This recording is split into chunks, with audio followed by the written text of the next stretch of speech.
حجاج د وخت ظالم حاکم دی زیاد ابن ابي سفیان توا دا زمانہ به د ظالمانو حکمرانانو زمانہ دی په مزاج باندې خبر نه و کې اغي د سړی سره انتقام اغي سړی ته تکلیف د پاکستان حکومت لیکن چې د دې انسانانو پر سر باندې الله تعالی کم خلق مسلط کړي دي دا غي صرف دوه کار شي زده دي یو دا غي غلا ډیر شي زده د چې غلا په ډیر شکل کولای یو دا غي غلامی ډیر شي زده د چې د بل غلامی په ډیر اسانه طریقه کولای الله تعالی زما واستاد پر سر مسلط کړي دي زما واستاد په اوټ او زما واستاد په محنت نه راغلي او د څورت څخه د شار کې فرلت ناشته زدا وایم چې ډیره ښه خبره ده د مسلمانانو د یو وطن د انسانانو په مابین کې اتفاق د خپل حقوقو د حصول لپاره صرف د یو قلم په حرکت صرف په یو ازغن تار باندې د صدیو د پیړۍ په مابین کې د قومونو په مابین کې تفریق راوستل دا یقینا ناجایز دي دا یقینا ظلم دی او د هغې زندگی په کوم حالاتو کې ده او دلته د مسلمانانو د بچانو د خولې څخه ګولک خط پورته کول او د مسلمانانو تجارت ور ختمول او د مسلمانانو زندگی سره تفریق کول او مسلمانانو په مابین کې جدایي راوستل دا د هغې خلکو د خبره ده او دا د هغې خلکو فیصله ده او دا یقینا ظالمانه فیصله ده الحمد لله نحمده ونستعينه ونستغفره ونؤمن به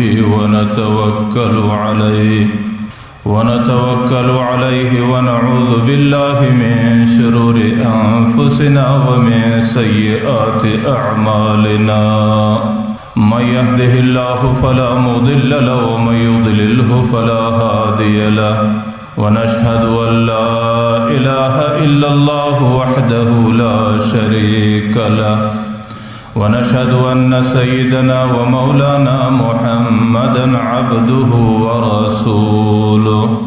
أما بعد فأعوذ بالله من الشيطان الرجيم بسم الله الرحمن الرحيم أحسب الناس أن يتركوا أن يقولوا آمنا وهم لا يفتنون وعن أبي العالي قال سألت خليلي أبا ذر رضي الله تعالى عنه قال أتيت النبي صلى الله عليه وسلم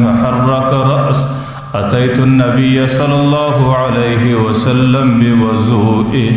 فحرك رأسه وعز على شفتيه فقلت بأبي وأمي آذيت قال لا ولكنك تدرك أمراء يؤخرون الصلاة لوقتها قلت فما تأمروني يا رسول الله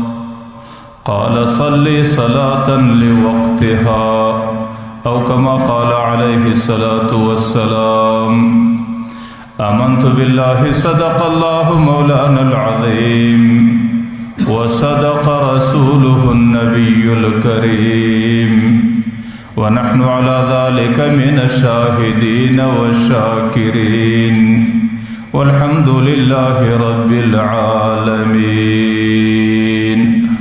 محترم حاضرین استاسو په حضور کې ما د پیغمبر علیه الصلاۃ والسلام یو حدیث مبارک پیش کې حضرت عبداللہ بن صامت مشهور تابعی دے د حضرت ابو ذر رضی اللہ عنہ شاگرد دے حضرت عبادہ ابن صامت و ما یوزل د حضرت ابو ذر رضی اللہ عنہ صد یو خبری پشتنه وکړه حضرت ابو ذر رضی اللہ عنہ د جواب را کولو بجای ما ته یو واقعه بیان کړه یو قصه راته وکړه واقعه او قصه چې حضرت ابو ذر رضی اللہ عنہ یو ورځ داسې راله د پیغمبر علیه الصلاۃ والسلام سره په سفر کې مرګره وم چې کله مرګره فاتیته بوضوء پیغمبر علیه الصلاۃ والسلام ته می دا وداسه اوبه راوړي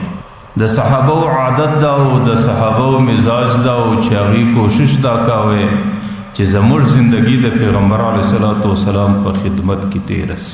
ځکه هغه د پیغمبر علیه الصلاۃ والسلام خدمت د ځان د لپاره سعادت والے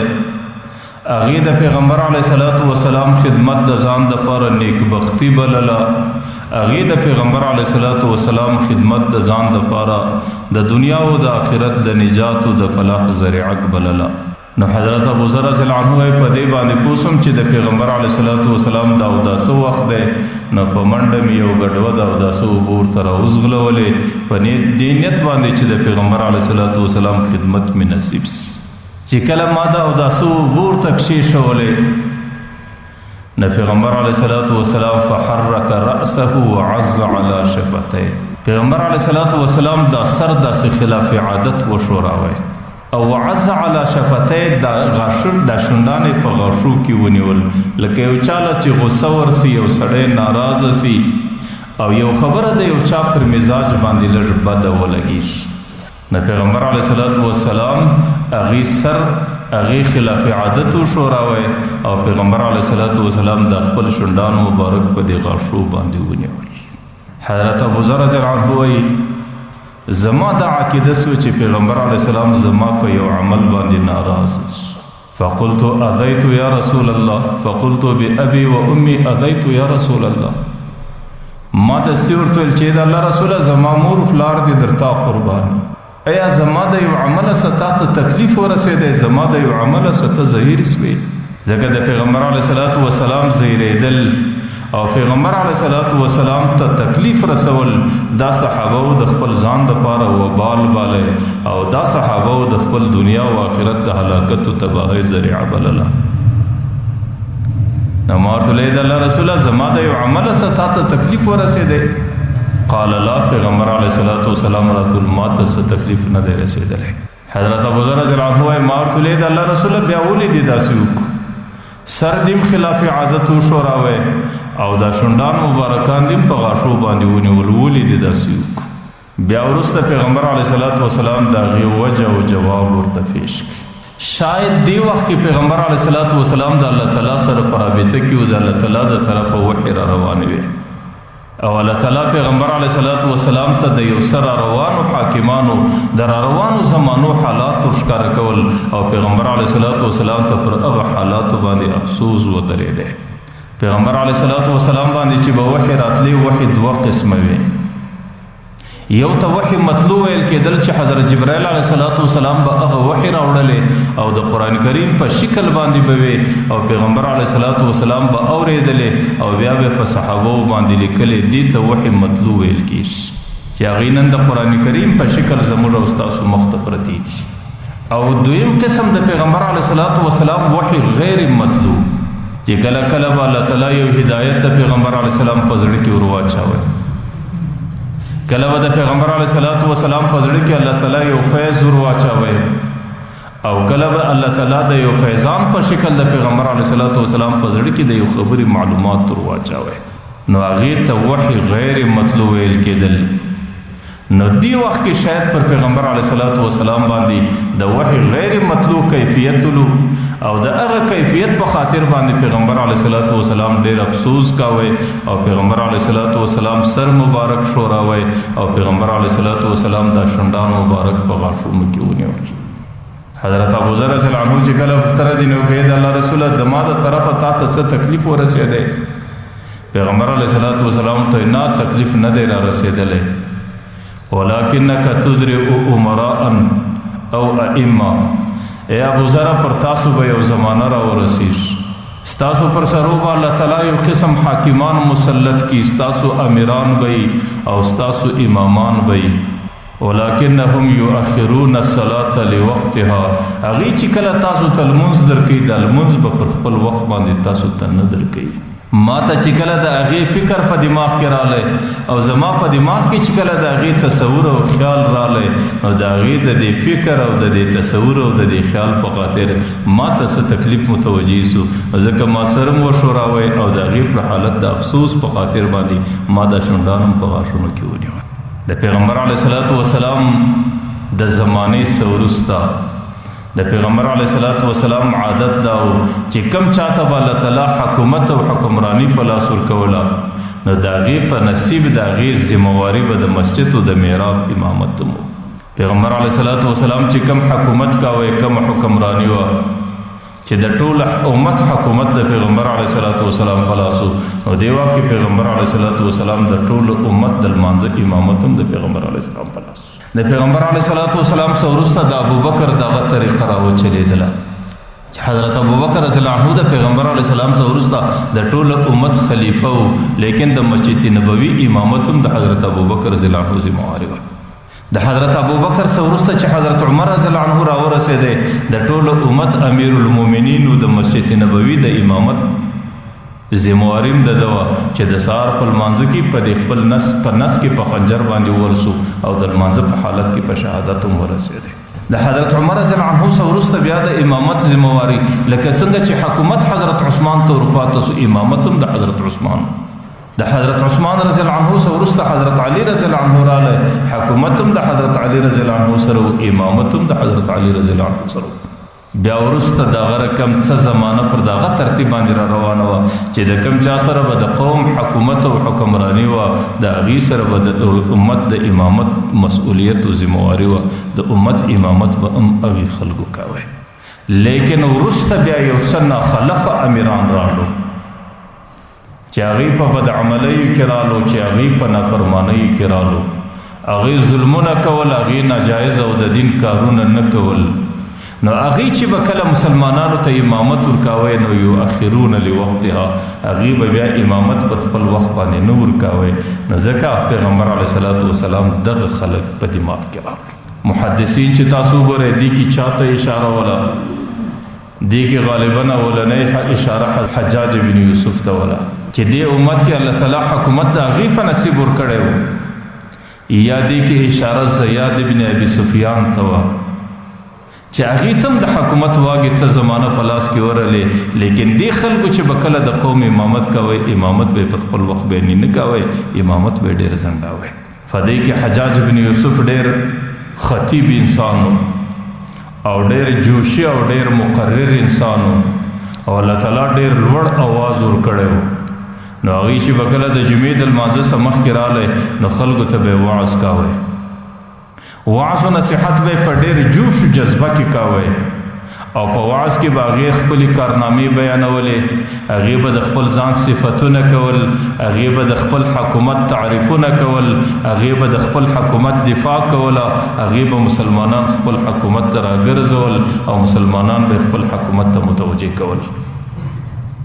په هغې کې به حجاج بن یوسف غالبا 2 غنټې وعظ کوئ،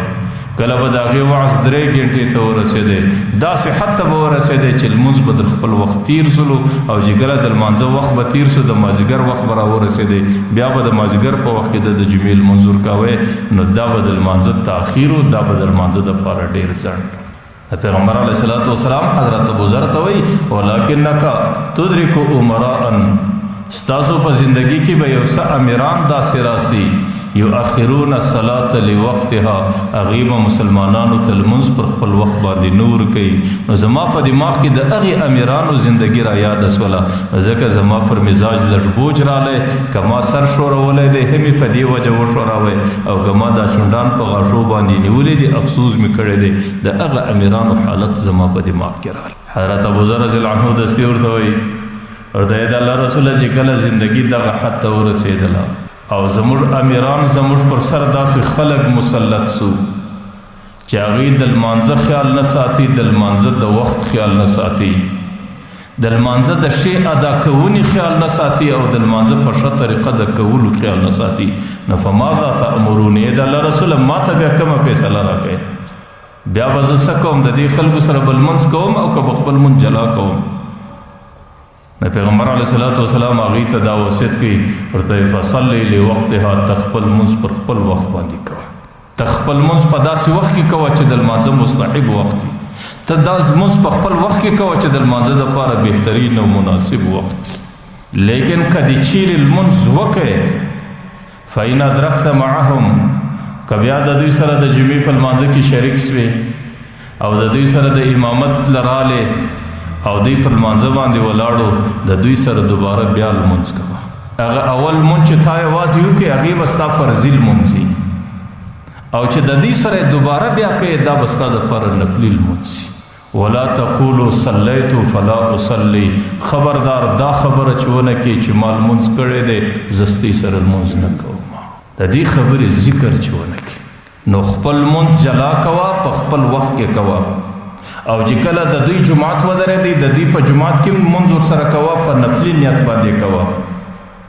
او د دوی په مخ کې دا خبره مشکاره کوو چې ما خو خپل منځ نه دی کړی او د لمانځه څخه انکار مه کوو چې فلا اصلي زه ستاسو سره لمونځ نه کوم. اوس دا خبره به ولې نه ښکاره کوي؟ بعض محدثین وایي چې دا خبره به ځکه نه ښکاره کوي. بعض محدثین د دې دپاره دا خبره ښکاره کوي چې د دې څه مراد دا دی که چیرې هغې خلکو لمونځ کاوی او لمونځ یې په مستحب وخت کې نه کاوی، نو چې کله در مستحب لمونځ وخت اړی او لمونځ مکروه وخت ته رسوي نو د کراهت د رسېدو ستا دپاره ښه خبره دا ده ابوذره چې ته خپل لمونځ په خپل وخت کې کوه او هغه د کراهت په وخت کې بیا د دوی سره نفلي لمونځ ادا کوه. لیکن د دې برخلاف بعضې نور محدثین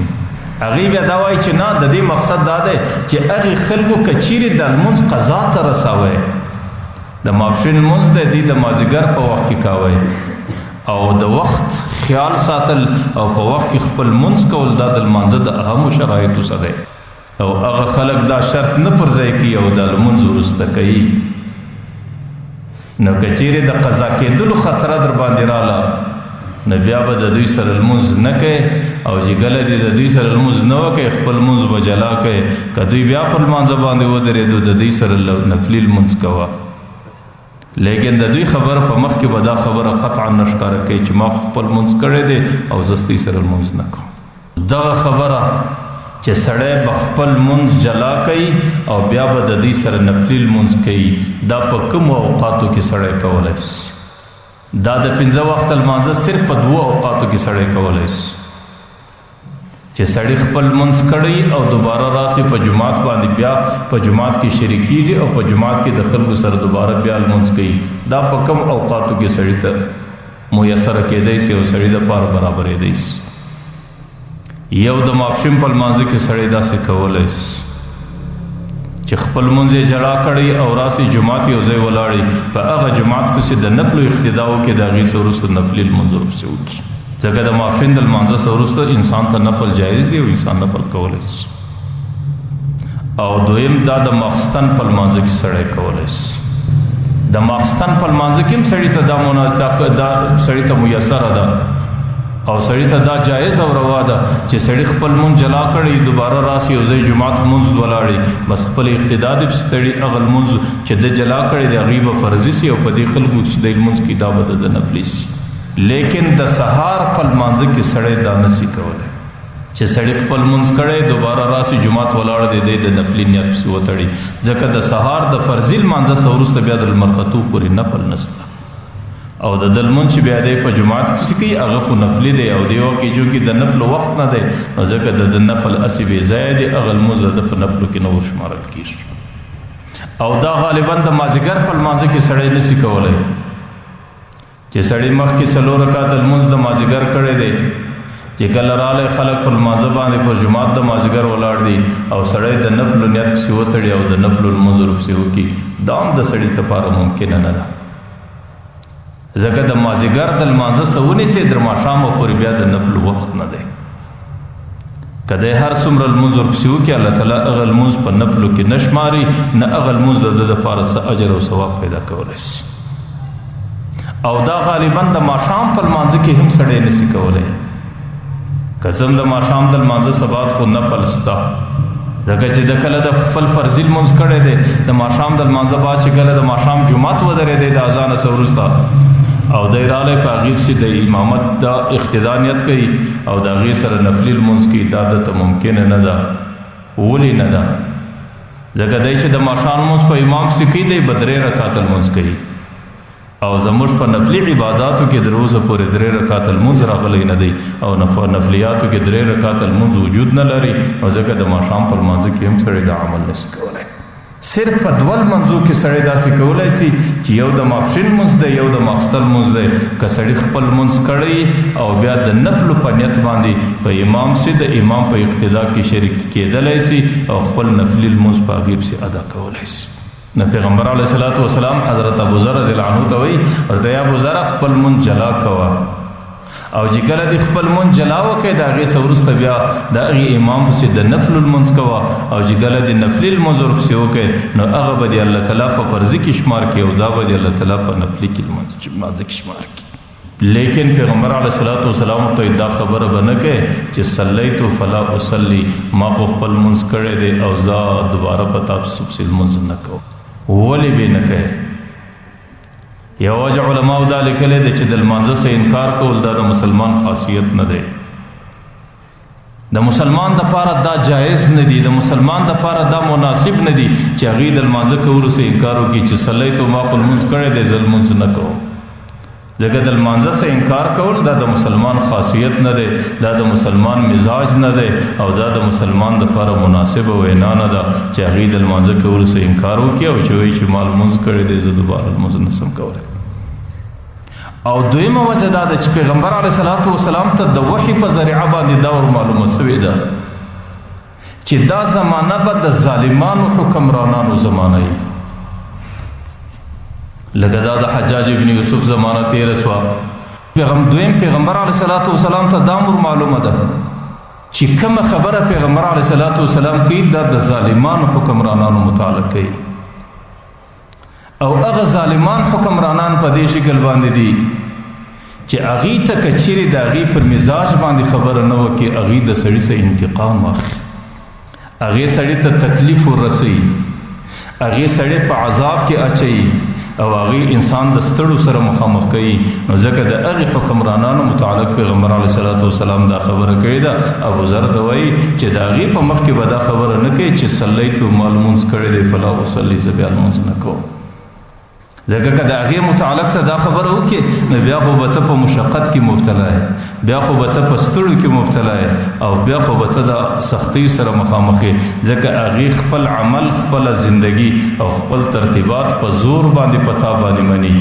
او که چیرې د هغې پر مزاج او پر لمانځو پر عادت باندې ته نسې ورسره ولاړ بیا خو به ته ضرور د مشکلاتو سره مخامخ کېږې. نو د مشکلاتو څخه د ځان د خلاصولو په خاطر پیغمبر علیه الصلاۃ والسلام ابوذر ته وایي دا خبره چې ونه کې چې ما مخکې لمونځ کړی دی ستۍ سره دوباره نه کوم. د دې څه علماو یو مسله رایستلې ده. هغه مسله دا ده چې کله یو ځای انسان ته د مشقت کې د واقع کېدلو یو خدشه راځي، انسان په یو تکلیف کې واقع کیږي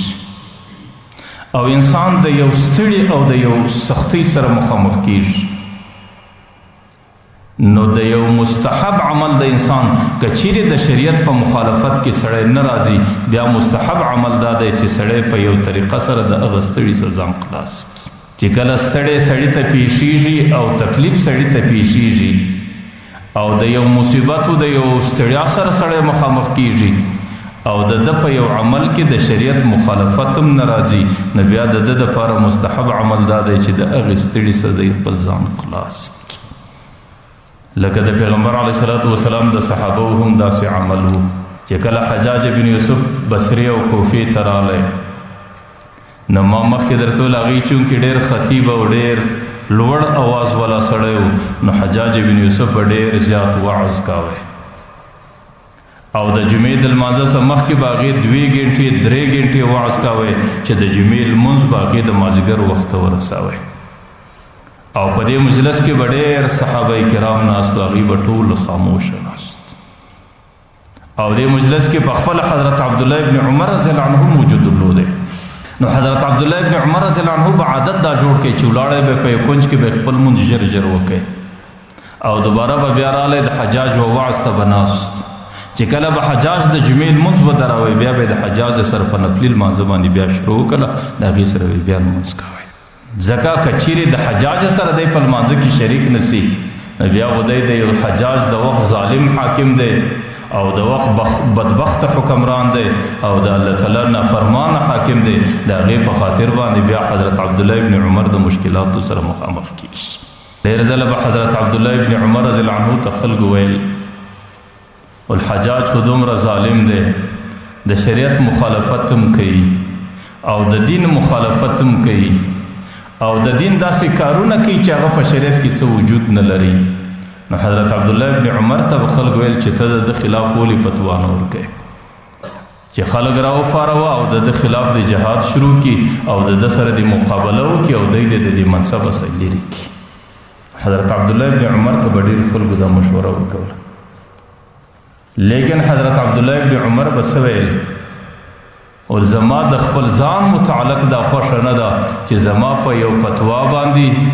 او زما په یو وینا باندې او زما په یو قول باندې د مسلمانانو په مابین کې تورې سره وچلیږي او ما ته دا خوند نه راکړي چې زما په فتوا باندې د مسلمانانو زنانې کونډې سي او ما ته دا مزه او خوند نه راکړي چې زما په فتوا باندې د مسلمانانو بچي یتیمان سي او مسلمانان په خپل مابین کې تورې سره وچلی او مسلمانان په خپل مابین کې زندگی سره خراب کړي او مسلمانان په خپل مابین کې معرکې سره وکړي بیا به د خلک ټول زه به تاسو ته یو اسانه طریقه در وښیم هغه اسانه طریقه دا ده چې تاسو خپل رب ته متوجه سئ او زه به دعا کوم او چې کله زموږ او ستاسو اعمال صالح سي او موږ خپل رب ته دعا شروع کو خپل رب ته متوجه سو او خپل رب ته توجه کو بیا به الله تعالی زموږ حاکمانو ته نیکه زندگی په نصیب ورکړي او که نیکه زندگی په نصیب نه کور الله تعالی به د دې حاکمانو څخه موږ خلاصوي د دې بجای به بهترین حاکمان زموږ پر سر راغلي حضرت عبدالله ابن عمر به دې ته ویل چې موږ به خپله زندگی بدله کو او الله تعالی ته به متوجه سو او بخپل بخپل ظلم سره پریږدو او خپل زندگی به د الله پر دین باندې برابر کو بیا به الله تعالی زموږ او ستاسو پر سر باندې دغه حاکمانو ته هدایت کوي که چیرې دې حاکمانو په نصیب کې هدایت نو بیا به الله تعالی د دې پر ځای موږ تاسو ته بهترین حاکمان را په نصیب کوي نو حضرت عبدالله ابن عمر به هغې خلکو ته دا وینا کوله لکه د پیغمبر علیه الصلاة والسلام یو بل حدیث هم دی چې کله د مسلمانانو پر سر باندې غلط حاکمان رالو بیدین حاکمان رالو بزدل حاکمان رالو او هغې د مسلمانانو د دین خیال نه ساتي هغې د مسلمانانو د اسلام خیال نه ساتي هغې د مسلمانانو د زندګۍ خیال نه ساتي هغې د مسلمانانو سره همدردي نه لري او نه پر دې مسلمانانو پر دې رعیت باندې شفقت نه لري د پیغمبر علیه الصلاة والسلام به ویل چې بیا به تاسو دې حاکمانو تشکنزل نه کوئ تاسو به د دې حاکمانو غیبت نه کوئ تاسو به پر دې حاکمانو تبصرې نه کوئ او تاسو به دې حاکمانو ته پوچ رد نه وایاست نو څه به کوئ د ټولو څه مخکې به تاسو خپلې زندګۍ ته متوجه کیږئ او خپله زندگی به د الله تعالی پر دین باندې راګرځئ او چې کله دې خپله زندگی د الله تعالی پر دین باندې راوګرځوله د هغې څه وروسته به الله تعالی ته رجوع کې دعا به شروع کوي چې الله زما پر سر باندې دغه حاکم دی دا زما د حقوقو رعایت نه کوي دا زما د دین رعایت نه کوي دا زما د اسلام رعایت نه کوي او دا زما د حقوقو خیال نه ساتي یا الله یا زما حاکم ته هدایت وکړي یا زما د سره لرې کړه بیا به الله تعالی په اسانه طریقه هغه حاکم ته یا هدایت ور نصیب کوي او یا به ستا د سره هغه حاکم لرې کوي صرف په شکنځلو باندې صرف په غیبتونو باندې او صرف په پوچو رد وینا باندې او صرف په دې خبرو باندې نه د انسان د سره څه حاکم بدلیږي او نه انسان و حاکم ته هدایت کیږي ځکه د حاکم راتلل دا د الله تعالی د طرفه دي زما په الله قسم دا په ووټ باندې نه راځي چې ما ورته ووټ سره وکړو حاکم هغې په زور باندې نه راځي چې زما ستا پر سر باندې مسلط حاکم الله تعالی را استی د حاکم لیکایي د نامه دا د الله تعالی په آسماني دفتر کې کیږي چې د دې قوم سره اوس مناسب دغه حاکم دی ځکه د پیغمبر علیه الصلاة والسلام حدیث مبارک دی اعمالکم عمالکم چې ستاسو څنګه عملونه دي الله تعالی پر تاسو هغسې حاکمان مسلط کوي نو ځکه حاکمان هغې چې کله د عوامو سره ظلم کوي حاکمان چې کله د عوامو حقوق غصب کوي حاکمان چې کله د عوامو پر حقوقو باندې صرفه نه لري هغې پر خپل رعیت باندې شفقت نه لري هغې پر خپل رعیت باندې رحم نه لري دا په دې پوه سو چې دا زما او ستا د عمل نتیجه ده دا زما او ستا بدعملي ده او دا زما او ستا د الله څخه لرې کېدل دي او ما او تا ته د الله ته د طرفه دغه سزا ده چې الله تعالی زما او ستا پر سر مسلط کړی تاسو په دې ښار کې ګورئ پرون په دې ښار کې غټه مظاهره وسوله او د څو ورځو په دې ښار کې فرلک ناست دی چې پر موږ باندې د بارډر لار بنده ده او څه دي او څه دي مشکلات دي او ډېر انسانان او د ښار اکثره خلک په هغه احتجاجونو په هغه مظاهرو کې شرکت کوي زه دا وایم چې ډېره ښه خبره ده چې د مسلمانانو د یو وطن د انسانانو په مابین کې اتفاق راس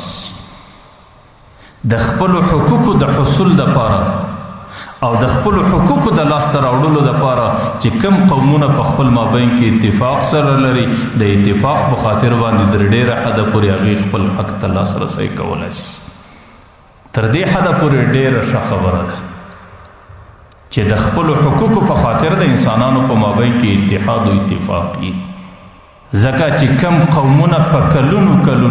چې کم قومونه په پیړیو چې کم قومونه په صدیو باندې یو ځای سره اوسېدلي دي د هغې په مابین کې قرابتونه دي د هغې په مابین کې رشته دارۍ دي د هغې په مابین کې یو د بله سره زندګۍ دي د هغې په مابین کې تجارتونه دي د هغې په مابین کې زراعتونه دي او د هغې پر دې ګډه پوله باندې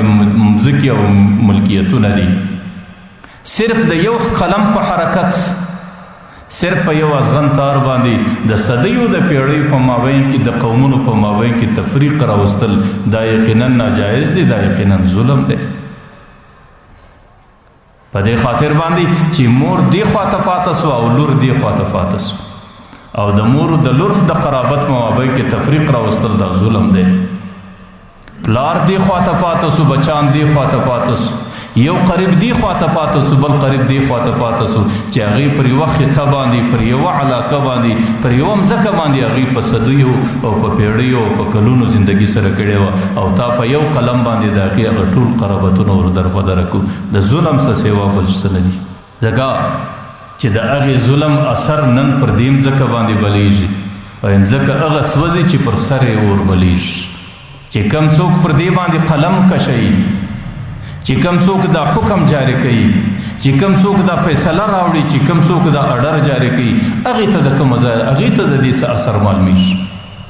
هغې ناس په کوم ځای کې دی د هغې زندګي په کوم عیش و عشرت کې ده او د هغې زندګي په کومو حالاتو کې ده او دلته د مسلمانانو د بچانو د خولې څه ګولک خط پورته کول او د مسلمانانو تجارت ور ختمول او د مسلمانانو زندګۍ سره تفریق کول او مسلمانانو په مابین کې جدایي راوستل دا د هغې خلکو د خبره ده او دا د هغې خلکو فیصله ده او دا یقینا ظالمانه فیصله ده ځکه د دې اثر دې خلکو ته رسیږي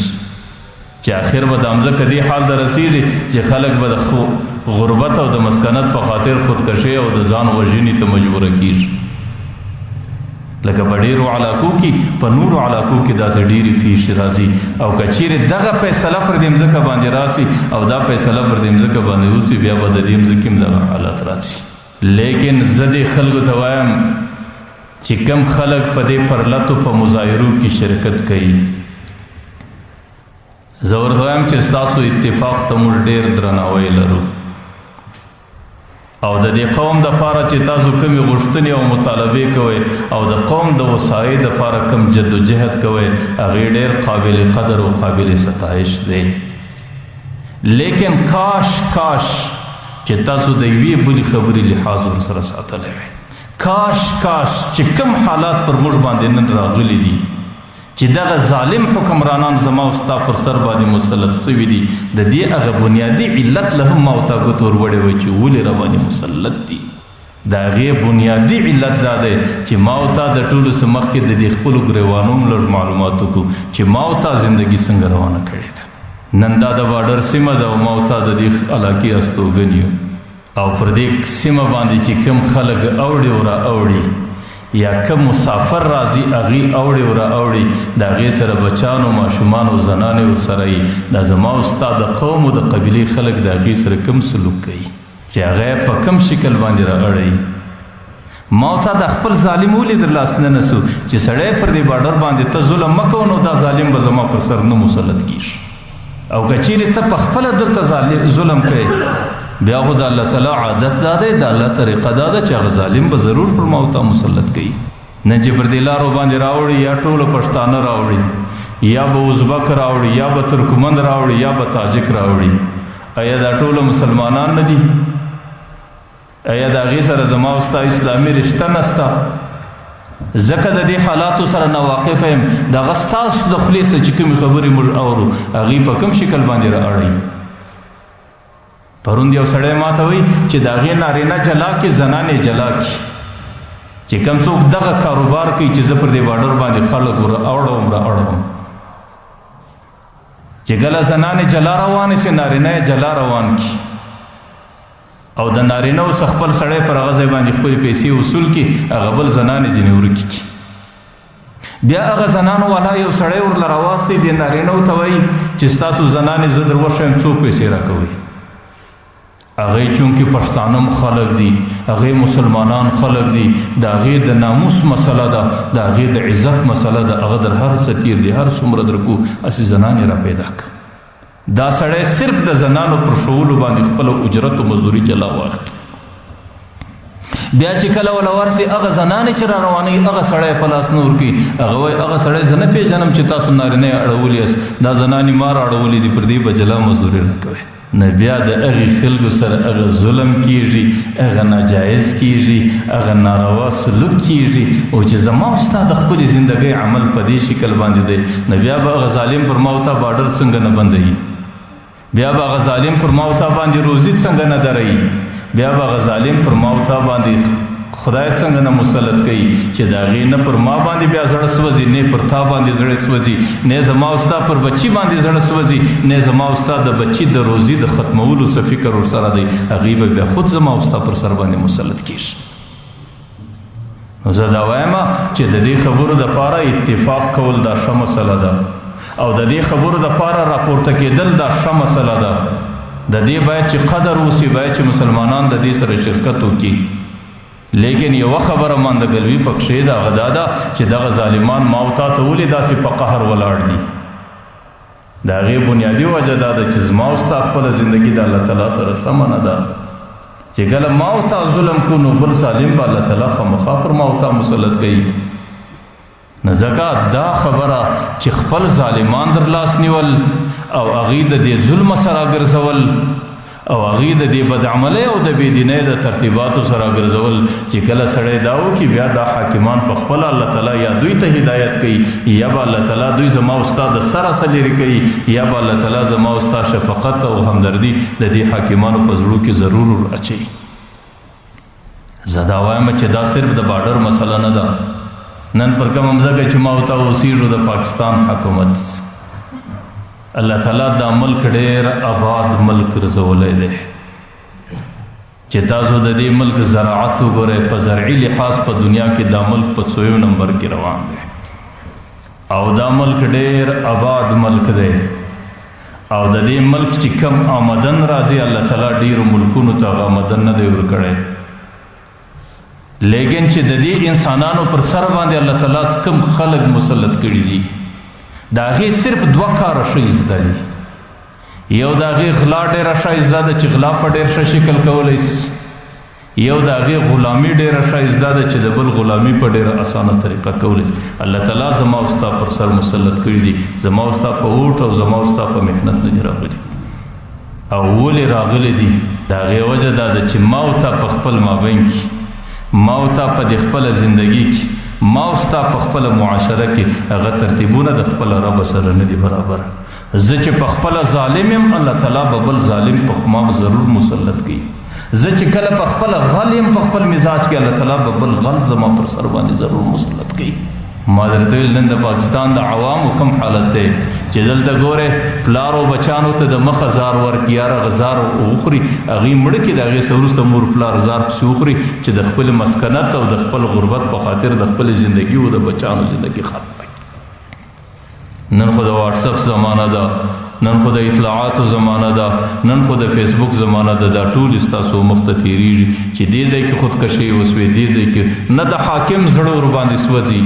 نه د یو مالدار زړه ورباندې سوځي نه د صاحب قدرت زړه ورباندې سوځي نه د چا په زړه کې پر دې باندې څه اهو افسوس راځي د هغې وجه دا ده چې ما او تا خپله زندګي برباد کړې ده دغه مې نتیجه ده دغه مې سزا ده الله تعالی په دې ظالمانو زما او ستاسو انتقام اخلي او زما او ستاسو بدله اخلي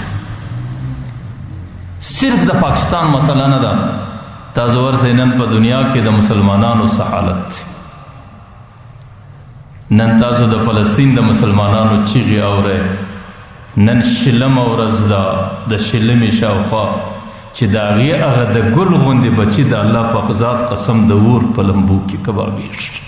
لکه یو سړی چې حیوانان ذبح کړي، د حیوانانو د ذبح کېدو څخه وروسته هغې په اور باندې الوي، نن د هغې بچان داسې الویل کېږي. نن د هغې د بچانو اندامونه د هغې مور و پلار په لاسو کې راټولوي. نن د هغې د بچانو پر لاسو باندې مور و پلار نمونه ورلیکي، یا د هغې پر اندامو باندې نښانونه بچان په خپله کوي چې سبا کله زه شهید سم او زه در خارو لاندې سم او زه په نورو شهیدانو ګډ سم، کم سے کم زما مور و پلار خو به زما جسد وپېژني. نه پر هغې باندې د یو حاکم افسوس راځي، نه پر هغې د یو مسلمان دل ازارې راځي، نه پر هغې باندې د یو چای غیرت راپورته کېږي، نه پر هغې باندې د یو حاکم ایمان راپورته کېږي. زما دا عقیده ده چې د دې خلکو څخه غیرت ختم دی، او پیغمبر علیه الصلاة والسلام وایي لا غیرت لا ایمان لمن لا غیرت له، چې په کوم چا کې غیرت نه وي په هغې کې ایمان هم نه وي. دې خلکو اوس د خپلو زندګیو څخه ایمان هم رخصت کړی دی. حالانکه مسلمان کوم قوم دی، تاسو جغرافیه وګورئ چې مسلمانان په کوم شکل زندګي لري پر دې کره باندې. تاسو د انډونیشیا څخه وګورئ در مراکش پورې، په الله قسم د اسلامي ملکو یو زنځیر لګېدلی دی، او په هغې کې صرف 2 ملکه د کافرانو مابین له راغلي دي. یو اسرائیل مابین له راغلی دی، یو بهارت هندوستان مابین له راغلی دی. نور د انډونیشیا څخه ونیسئ در مراکش پورې، دا ټول د مسلمانانو حکومت دی، دا ټول د مسلمانانو ملکیت دی. لیکن مسلمانانو حاکمان په درزنو دي، د مسلمانانو د حاکمانو سره وسایل دي، د مسلمانانو د حاکمانو سره اسباب دي، لیکن د یو سړي ضمیر نه راپورته کېږي. دنیا د بې ضمیرۍ په دخل کې راغلی ده. عوام غریبان احتجاج کوي، عوام راپورته کېږي، عوام چیغې وایي، لیکن دې ظالمانو حاکمانو نه د خپل حکومت مخ هم نیولی دی، او د عوام مسلمانانو د قربانیو مخ هم نن دې حاکمانو نیولی دی. نن د مسلمانانو سره کوم اسباب دي؟ تاسو ګورئ نهر سویز نن د مسلمانانو ملکیت دی، او تاسو ګورئ خلیج عدن دا د مسلمانانو ملکیت دی، ابنای فاسفورس دا د مسلمانانو ملکیت دی، او دغه رقم خلیج فارس دا د مسلمانانو ملکیت دی، چې دا ټول په وسایلو آباد ملکونه چې نن د مځکې پر مخ مسلمانان دي، نور قومونه په وسایلو باندې داسې نه دي آباد. لیکن تاسو د مسلمانانو چیغې وینئ، د مسلمانانو ژړاوې دي، د مسلمانانو خطه په وینو باندې لمبېږي. د هغې د ورځې و د شپې په سوونو شهیدان چې هغې صرف د ماشومانو په شکل دي، د هغې مسلمانانو زنانې نن د هغه درندګانو په جیلو کې ناستې دي. علامه شامی څه لیکي؟ ولو ان امرأة سبیت فی المغرب لوجب علی ما فی المشرق تخریصها. که چیرې یوه زنانه د مسلمانانو په مشرق کې د کافرانو په ملکیت په قبضه په جیل کې راسي، در مغربه پر ټول مسلمانانو دا فرض دی چې دا به خلاصوي. لیکن نن د هغې چیغې د جلو سره پورته کېږي. د مسلمانانو همت او د مسلمانانو د دې دومره اسبابو سره، د دې دومره وسایلو سره، د دې دومره حکومتونو سره مسلمانانو باندې څه سوي دي؟ ولکنکم غصاء کغصاء السیل. پیغمبر علیه الصلاة والسلام وایي ستاسو حیثیت اوس هغه حال ته رسېدلی دی لکه د پراړه کانۍ، د پراړه کانۍ چې اوبو پر سر اخیستې در هر څه تېرې در خپل اختیار وتلي. د هغې وجه څه ده؟ د هغې وجه دا ده چې د مسلمانانو زندگی تباه ده، د مسلمانانو خپله د هر مسلمان زندگی هغې د معاشرې په حالاتو کې تباه ده. نو ځکه الله تعالی دغه ظالمان د دوی د خولې پیزوان ګرځولی دی، د دوی د خولې جلوې ګرځولی دی چې زما او ستا پر سر باندې کوم ظالمان الله مسلط کړي دي، که په عربو کې دي، که په عجمو کې دي، که په تورو کې دي، که په سپینو کې دي، الا ماشاء الله چند حاکمان به خود داسې چې د هغې زړه به پر دې باندې دردیږي. لیکن تاسو د اکثر حاکمانو حالات وګورئ چې هغه په کوم حالات کې دي. د هغې وجه څه ده چې مسلمانان په خپله ظالمان دي. نن که ته ما ته وایه چې یاره موږ خو دینداري کوو، خو دا دومره خلک لمانځه له راځو او د جمعې ورځ ده او په جمعو کې موږ شرکت کوو، زه وایم چې ډېره ښه خبره د مسلمانانو لمانځونه کوي، مسلمانان پر دین برابر دي. ته صرف ما ته د دې تناسب راوښیه چې په دې جمعو کې چې کوم خلک شرکت کوي په دې ملک ته وګوره، د دې په مقابل کې په جمعو کې نه شرکت کوونکي څومره دي. چې د سهار په لمنځو کې کم خلک شرکت کوي د دې په مقابل کې په دې وطن کې نک شرکت کوونکي څومره دي دا به د هغې په تناسب کې څو کسان ته ماته راوښیي چې دا لمنځونه کوي ځل منځونه دي ټول خلک کوي لیکن ته د مسلمانانو معاشره ماته راوښیي چې عامو مسلمانانو معاشرت څنګه دی چې د مسلمان په کلي کې د همسایه سره څنګه زندگی ده چې په کوم ځای کې خراب لارې چې په کوم ځای کې مرداره کوڅۍ او چې په کوم ځای کې بې ترتیبه زندگی چې ګوري هغه به مسلمان د مسلمان د همسایه سره کومه زندگی ده د مسلمان د قریب سره کومه زندگی ده چې د مسلمان پر ذمه د چا حق دی د هغې حق په کوم شکل دی د مسلمان تجارت په کوم شکل باندې دی نن په الله قسم مسلمان حرامو ته دا خوله داسې وازه نیولې ده چې په کوم شکل باندې ګټلی سي په هغه شکل یې ګټي چې په کوم شکل یې راټولولی سي په هغه شکل یې راټولوي او چې په کوم شکل یې در بچانو را رسولی سي په هغه شکل یې را رسوي نه حلال پیژني نه حرام پیژني نه جایز پیژني نه ناجایز پیژني نه د رواو فکر لري نه د نارواو فکر لري دا څه دینداري د خالي په لمانځه باندې نه سړی مسلمان دی او نه په خالي لمانځه باندې الله تعالی پر انسان باندې اسانۍ راولي پیغمبر علیه الصلاۃ والسلام وایي ان لله ملکا ینادي کل یوم علی بیت المقدس الله تعالی پر بیت المقدس یو ملائکه مقرر کړی ده هغې هره ورځ پنځه نارې کوي 5 مرات الا من کان اکله حراما لا يقبل الله عدلا ولا صرفا چې د کم چا خوراکه حرامه ده د هغې نفلي او فرضي لمونځ یو هم نه دی قبول او ما لم یخرج ذلک الحرام من بیته چې در څو پورې دغه حرام د کور نه ایستلي فان مات علی ذلک فانا بریء منه که چیرې پر دې حرامو باندې دله مرګ رالی پیغمبر علیه السلام وایي زه ځینې بیزاره یم زما په امت کې نه دی نن ما او تا څه حالت ته زندګي رسولې ده نن زما او ستا تجارت په کوم شکل دی نن زما او ستا معاشرت او معیشت په کوم شکل باندې دی پیغمبر علیه الصلاۃ والسلام وایي من اکتسب مالا حراما یو سړی حرام مال وګټي حرام کاروبار دی حرام زندگی ده پای کې درواغ هم وایي پای کې دوکه هم کوي او پای کې حرام زندگی تیروي لم يقبل الله منه صدقه که زر خیرات کوي الله تعالی نه قبلوي ولا حجا ولا عتقا ولا عمره نه صدقه قبول ده نه حج قبول ده نه عمره قبول ده او نه غلام آزادول یو شی قبول نه ده چې کوم سړی حرام نفقه لري او په درواغو په حرامو باندې ګټي دا وکانه له بعدده اوزارا چې څومره ګټلي دي هغومره ګناهګار دی او ما بقي بعد منه چې کم دی مړ شو ځینې پاته سو کانه زاده الى النار دا د فاتې دنیا به دی هلته جهنم ته ورسي نه زما او ستا معیشت په کوم شکل باندې دی نن ما ورته نارې کړو چې موږ خو د فلسطین دپاره ډېرې دعاګانې کړو موږ خو قنوت نازله وایو او موږ خو دعاګانې کوو دعاګانې په دې شکل باندې کفایت نه کوي چې د کم سړي په نس کې حرامه نفقه یي 40 ورځې مسلسل د هغې لمونځ نه قبلیږي نو دعا خو نفلي عمل دی دعا به څنګه قبوله سي دا د مسلم شریف حدیث دی نو تاسو اوس پر خپل تجارت باندې نظر وکړئ تاسو پر خپله زندگی باندې نظر وکړئ چې زما او ستا تجارت سره کم دی زما او ستا ګټه سره کم ده زما او ستا آمدني سره کم ده زما او ستا د بارډر کاروبار څنګه دی او ما او تا چې دا مسافر پر بارډر باندې را اړو په کوم شکل یې را اړو او بیا برته دا ګیلې کوو چې الله تعالی زما پر سر ولې دا ظالمان مسلط کړي دي ته کشنی ظالم یې پر کشني ظالم الله غټ ظالم ضرور مسلط کوي که د لوی ظالم څخه ځان خلاصوې اول د ظلم څخه ځان خلاص کا بیا هغه لوی ظالم الله تعالی په خپله ستا د سره پورته کوي زه دا درته وایم چې د دې دعاګانو خو مثال داسې دی موږ او تاسو لیوني یو د دې دعاګانو مثال داسې دی لکه یو سړی چې دی هغه د ترکستان طرف روان دی او دعا کوي چې یا الله زه خو روان یم ما کعبې ته ورسوه او کعبه یې پر دې طرف روان پر دې طرف دی او دعاګانې کوي چې ما کعبې ته ورسو دا نعوذ بالله داسې دی لکه سړی چې په ځان او په دعا باندې استهزا او پسخن وایي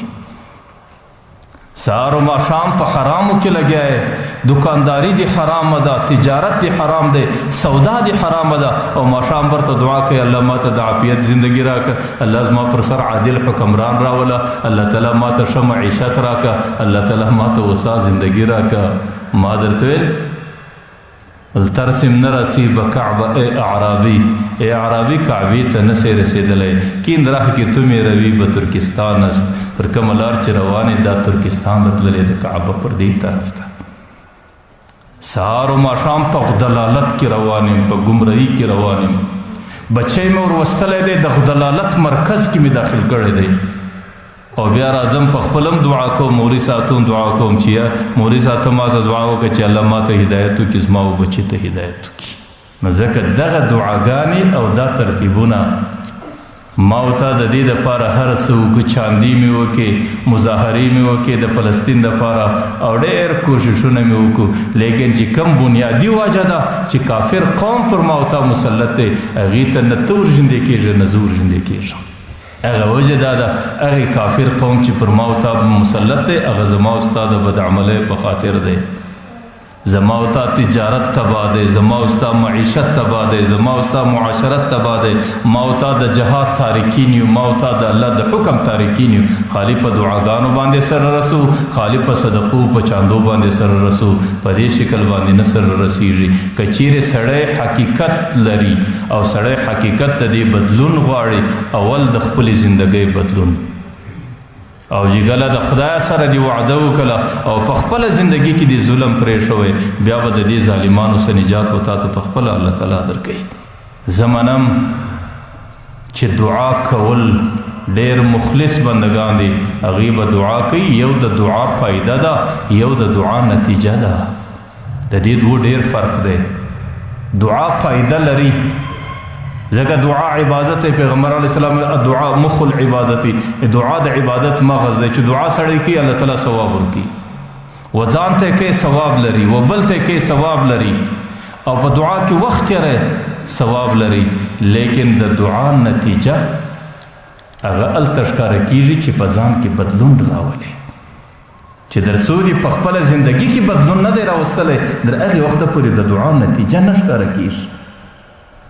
ان الله لا يغير ما بقوم حتى يغير ما بانفسهم الله تعالی نور قومونه ستا د سره صدر هغه وخت پورې نه اخی چې در څو پورې تا په خپله زندګي کې بدلون نه دی راوستلی اولنی به سړی په خپله زندګي کې بدلون راولي بیا به الله تعالی هغه نورې اسانۍ راولي نو ځکه الله تعالی ته متوجه کېدل او د خپلې زندګۍ د بدلون کوشش کول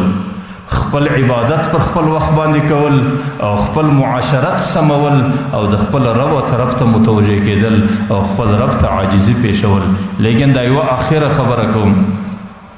هغه دا ده چې مایوسي نه ده لیکن صدمه خو ده چې د کومو حالاتو سره مخامخ یو دا حالات اوس هم د مایوسۍ نه دي ځکه د الله تعالی په دربار کې د مایوسۍ ټکی نشته ځکه دشمن اگر قوي دشمن چې هر څومره زوروري نگهبان قوي تر ساتونکی در هر چا زورور دی نو مایوسي نه ده د مایوسۍ زمانه نه ده او مایوسي زموږ په دین کې سزای نه لري لیکن صدمه ده مشکل دی پریشانی ده د هغه صدمې علاج که څوک غواړي هغه دا ده چې هر سړی د خپل ځان مالک د ټولو سمخ کې اول په خپله زندگی کې بدلون راوستل پر خپله دکانداری او پر خپله تجارت نظر کول پر خپله زندگی او پر خپل معاشرت نظر کول او د خپلې ورځې او د سهار پر حالاتو باندې نظر کول چې زه ورځ څنګه تېروم زه شپه څنګه تېروم زما سهار څنګه تېرېږي زما ماښام څنګه تېرېږي او چې کله دې په خپله زندګي کې بدلون راوستی د هغې څه وروسته بیا خپل رب څه مدد غوښتل او خپل رب ته رجوع کول خپل رب سره تعلق ساتل بیا به الله تعالی هغه صدمه په خوشحالي بدلوي بیا به الله هغه ناکامي په کامیابي بدلوي بیا به د مسلمان دغه بدې ورځې الله تعالی په ښو ورځو باندې بدلوي الله تعالی دې موږ او تاسو ته د خپلې زندګۍ د بدلون توفیق را نصیب کړي چې څه مې واورېدل او څه مې وویل اول ما ته بیا تاسو ټولو ته